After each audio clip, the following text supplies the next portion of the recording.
Hello, Mapenzi Midwife, niko mbele yako. Kama nilivyoelezea kwamba leo tutajifunza kuhusu perineal massage.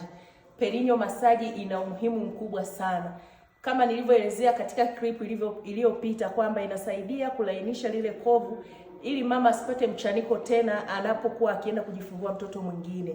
Kwa hiyo tutatumia huu mdori ambao uko na mfano wa mwanamke kabisa ambaye amejifungua.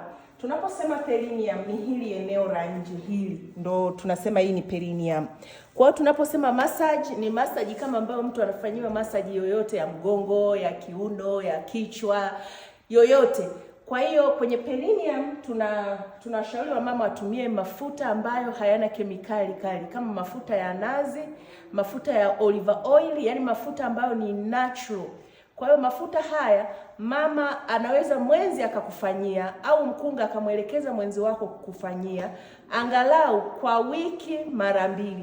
Na unapofika mimba ya miezi 8 unatakiwa uanze kufanya perineal massage ili kuandaa lile eneo.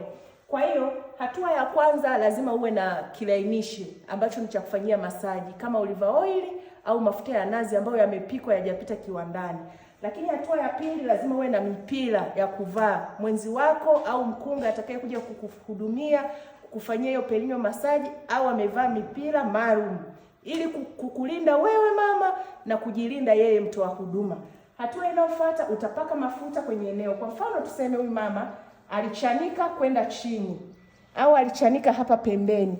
Kwa hiyo tutachukua mafuta yetu tutapaka. Hatua ya kwanza ni kupaka kile kilainishi, lakini hatua ya pili tunatumia vidole hivi kwa ajili ya kufanya massage. Tunafanya massage kwa ndani pale ambapo kuna kovu. Tuseme hii ndio eneo mama alichanika.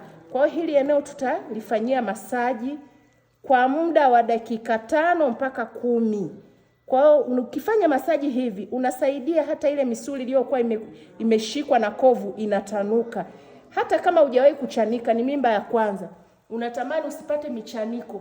Kwa hiyo fanya masaji. Hata kama uko labor ward, umeenda kujifungua, nunua mafuta yako. Pale mkunga anapokupima njia, kuona njia imefunguka kiasi gani, unaweza kumwambia nina mafuta yangu ya kufanyia masaji.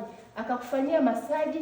Hii inasaidia misuli ya uzazi ya kwenye eneo hili la kujifungulia kutanuka na kupunguza michaniko.